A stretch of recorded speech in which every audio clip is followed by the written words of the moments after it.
Hello guys, SquidLord here, and today I'm back at you with another deck build. Now this one is going to be over a red-green deck.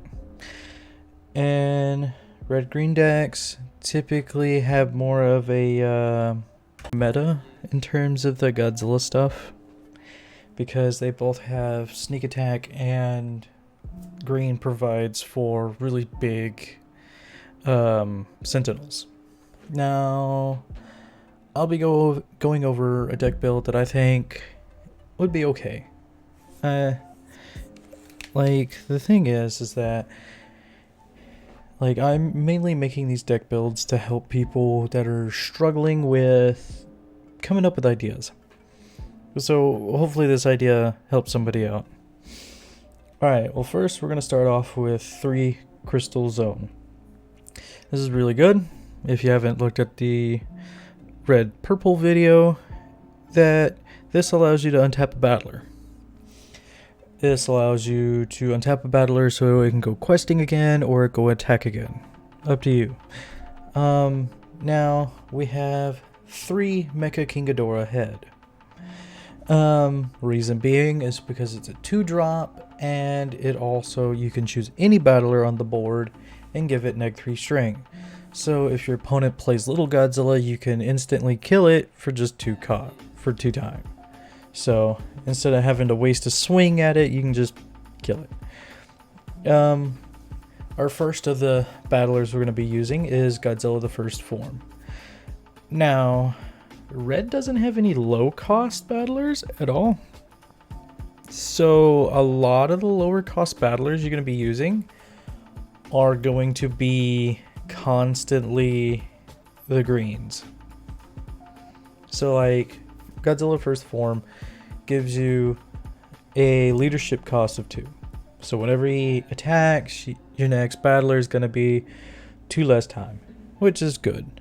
And plus when he's in your guardian stack and dies, he goes back to your hand.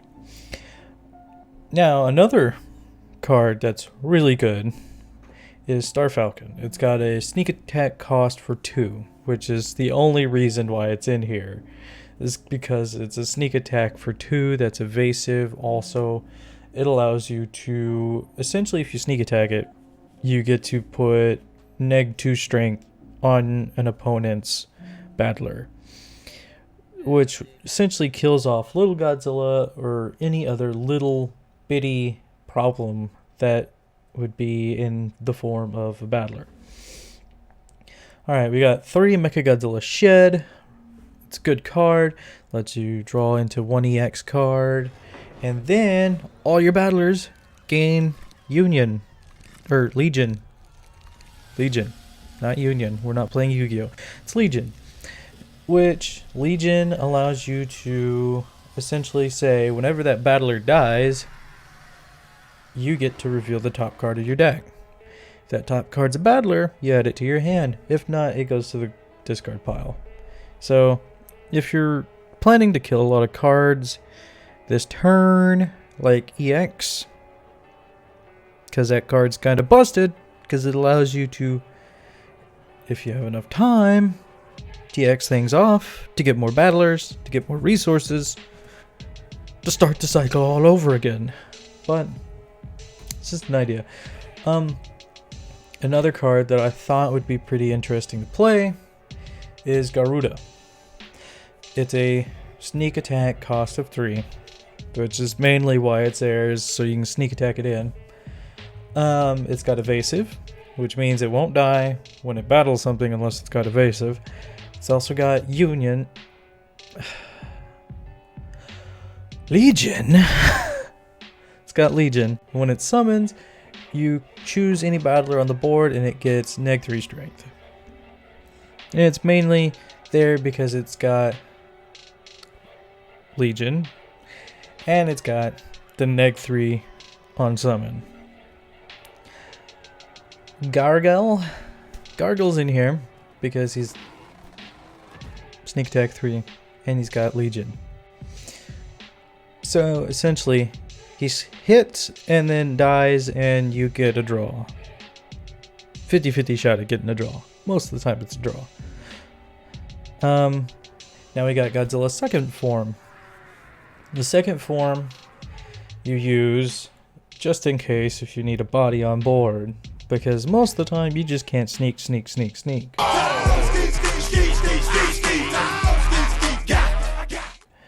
So you're gonna need to have some bodies. So he's there at 3 because when he summons, you can untap a battler, which is really good. When he attacks, he's got a leadership cost of -2, so the next battler you play is -2 on the time. And he's also got 3 strength, so he can live kinda well. Gargle 2. Not only do we have the OG, we have the second form, which the second form is a 4-cost sneak attack.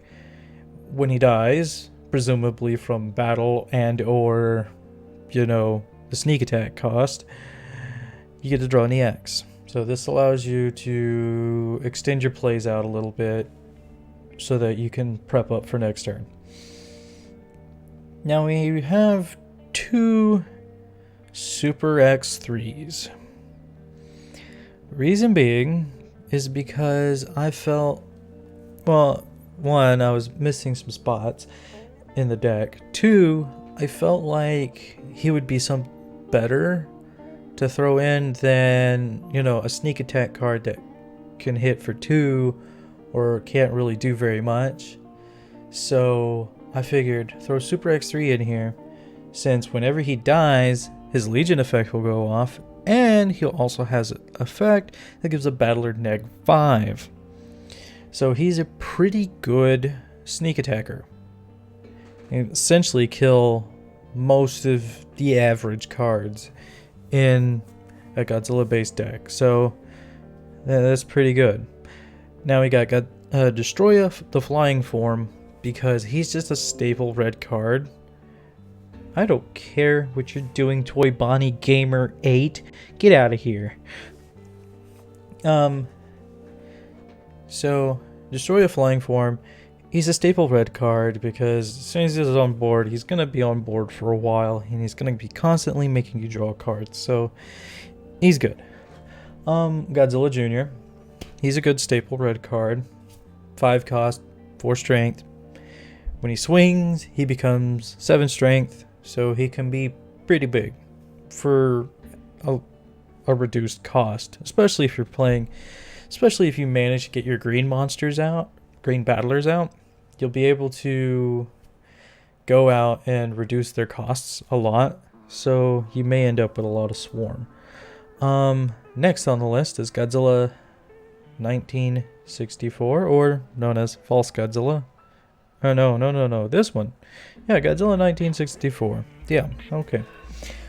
He's another staple. Reason being is because green has a lot of big beat sticks, because that's how green goes. You know, but the Godzilla 1964 is one of the better Godzillas to run, because he's not only lower cost, he gets bigger than what the normal beat sticks get, and he's also got decent effects in terms of guardian attack and his leadership. False Godzilla, he's going to be another one of your staple sneak attackers you're going to have to draw into. He has sneak attack cost of 4 and a guardian attack of +1, so essentially he can hit for 2. He's going to be one of your ones that you're wanting to draw into to throw out so you can get that 2-shot in there. Megaguirus, she is another really good staple that you'd be running. She's got a sneak attack 5, she's got a +1 guard attack, evasive, and when she attacks, she gets +5, making her an 8 strength monster whenever she's swinging. And when she's in her guardian stack, you get to add her to hand. Kudos. Godzilla, the 4th form. Now, the next 2 monsters, this guy and then the last one on this list, are going to be your Sentinels. Reason being is because green doesn't have any small sentinels except for the EX, Megalon. But no, you have big, beefy sentinels. Godzilla the fourth form, he's a staple in everybody's green deck. If you're running green, you're running this guy. I mean, a 7/8 that says he gets to hit twice, and when he dies, you choose a battler of 3 or less strength and pop it. Pretty good, pretty good. Now, I haven't seen a lot of people run this guy. Multi-purpose Fighting System 3, MFS 3. Essentially Kiryu. Blah. Never had an issue saying that name till now. Which is 7/8. Essentially the same to Godzilla the fourth form, except his effects are way dumbed down. He gets an extra attack on the Guardian stat. He's got Legion. And he's also got Sentinel. So I'm running 3 of these 2 monsters so that you can have a potential of 6 Sentinels in the deck. So hopefully by the time you're sneak attacking everything, where you open up really crappy and happen to have big huge beefy Sentinel, you just drop him and be like, I'm gonna sit on this 8 booty monster. What are you gonna do for the next 3 turns? Now, here's where the extra deck comes in. I have one, like, the bare minimum for an extra deck, because the reason being is you're gonna be drawing a lot out of your extra deck, and you're gonna be wanting the variety that you can get with the most consistency. Hence why all my deck builds for the main decks have been 50 cards. Because you want to have that consistency. So, first off, you got Burning Godzilla. Staple red EX card. Because he's got sneak attack, he summons, he kills something, and he hits for 2. 7 cost. You can pretty much get him out there with 2 monsters. Godzilla the fourth form EX. This guy, he's just one of those ones that you just throw in and see if you can manage to bring him out. And he can be brought out sometimes. When he does, you win game. Because there's nothing gonna kill it. Nothing's gonna kill it. So it's just gonna be there like, hey man, you're gonna die. Super Megaguirus. He's another staple red card because he's just big and beefy and hits everything and untaps everything that you got, making it very dangerous. So that is a good card to run as well. New Gotengo. It's another good card to run because it's 4 cost, first off. So it allows you to extend to get rid of your higher cost EXs. And it also allows you to give a battler fast. Allows you to give a battler fast and Legion, which helps you in case you happen to bring out something this turn. Megalon is going to be your staple little EX, because he's 4 cost, he's green, he's a little bitty sentinel, and when he attacks he gains evasive, so he's probably not gonna die.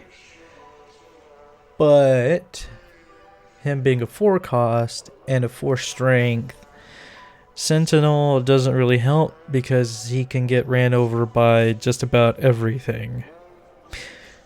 So when you go into him, remember kind of what your opponent has that can potentially kill him.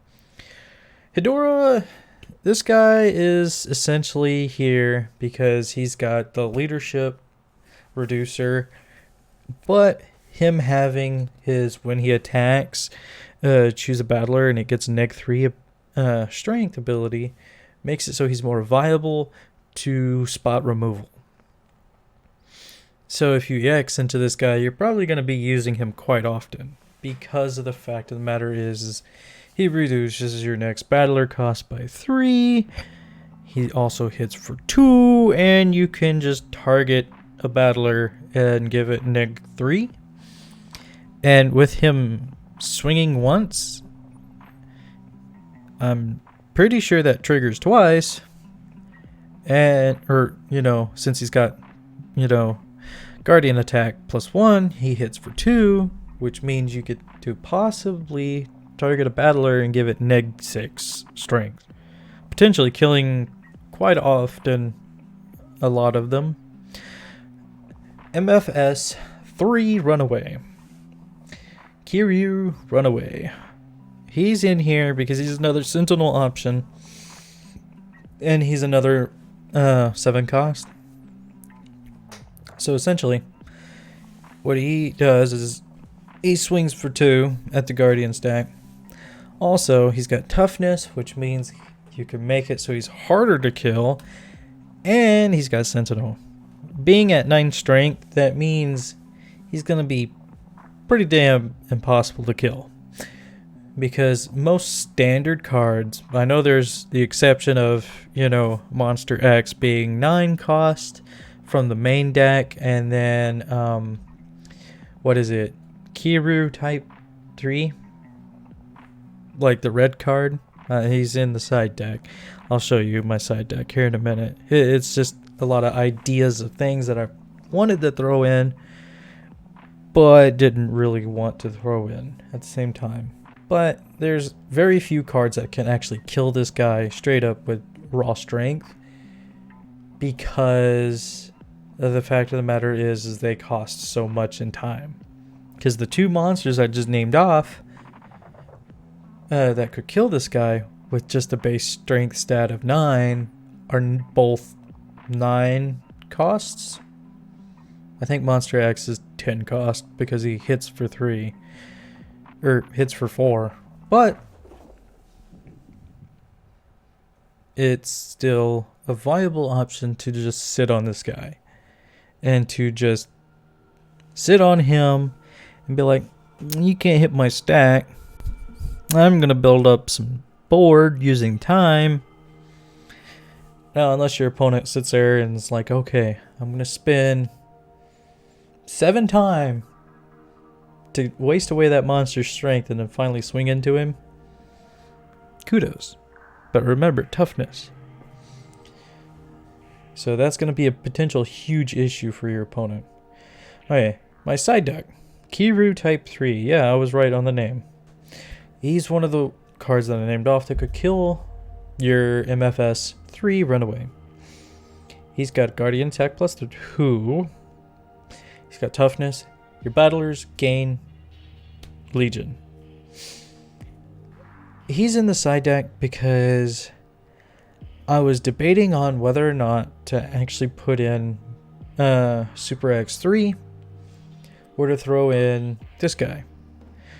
Reason being is because since this is a continuous effect, that would mean all of your battlers that are being summoned, I'm assuming since it doesn't state that whenever he's summoned or anything, that this is just a continuous effect. Meaning all your battlers gain Legion. So meaning you can swing with a monster on sneak attack, like say False Godzilla that doesn't have Legion, and he'll gain Legion because of Kiryu type 3. Now the issue is getting him out. Now that would be an issue, because as it currently stands, this deck doesn't revolve around reinforcements. So it means it'd be a lot harder to bring him out. It's not about time gain either. You're trying to reduce costs as much as possible. Now you may be able to do it if you have enough green battlers out on board and swing a bunch with them. But other than that, you really wouldn't see play with him unless you just went balls to the wall dropped him first turn or, something like that and be like, okay, I'm ready. Absolute Zero. This card I took out because it was in here for a little bit and I just realized it was just a really bad card. Like, it's cool that you can choose a battler with 4 or less strength and tap it for 2 cost, but there's not a whole lot of cards that would help you against. Like, yeah, you can get rid of certain monsters when you swing into them, but it's not really going to help all that much. Unmanned Conventional Bomb. This would have been an alternative to using Absolute Zero, because it's not only costs 1 more, it allows you to choose 2 battlers and give them -3 strength. And that's a lot more helpful than just tapping something, because tapping something doesn't guarantee you that you'll kill it. If you give next strength to something, that at least gets your foot in the door to killing it. Now, the Oxygen Destroyer. I know a lot of people main deck this at 3 and probably shouting at me right now saying, "You dumbass, why aren't you running it at 3? Whoa, whoa, whoa. Wait up and listen. The reason why I don't run this in the main deck right now is because it's a 5 cost spell. It's 5 cost action card that says choose a battler with 6 or less strength and destroy it. Now, I know that's really great and all for the Guardian ability, because then you don't have to waste the time, you just gotta waste getting hit with it. But in a lot of cases, when I play against somebody, I'm not trying to individually pop something. And if I am, I'm not gonna waste 5 time to do it. Now, it's in the side deck because it's heavily considered to be in the deck. Yes, I chose to have more attack power than to have spot removal. Now, this deck is very aggressive because it is mainly sneak attack monsters and a handful of sentinels. So what you're mainly going to be doing is you're going to be using your time to put out a sentinel as fast as you can. And then when you do, you're just going to sit on him and swing sneak attacks. So you're like, I got a big beat stick with like 8 strength, then you can't kill it. And I'm just gonna sit there and swing at your guardian stack with sneak attacks all day long. Yeah, you may have a board too, but 9 times out of 10, that board won't affect your opponent. You won't affect you unless they have a sentinel as well. Heat Ray was considered. The reason being is because it's 2 costs, target a battler, it gets 4 strength. That's really good. The reason why I didn't make the cut is because I'm wanting to be aggressive, but I'm not wanting to be aggressive to the point where I have to beef up my things to swing.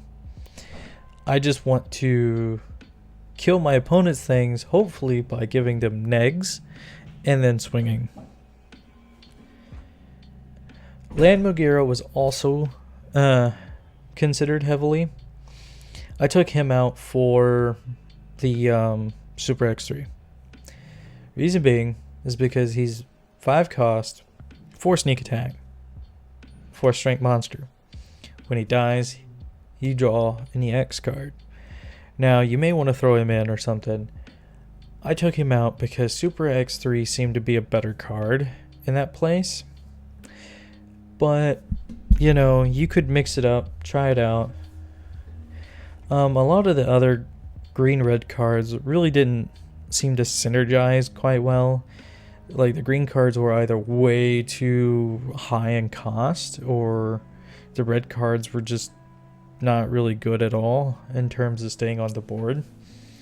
So I figured just have a sneak attack heavy deck that you can sit on big bootied monsters and maybe get a win off of that.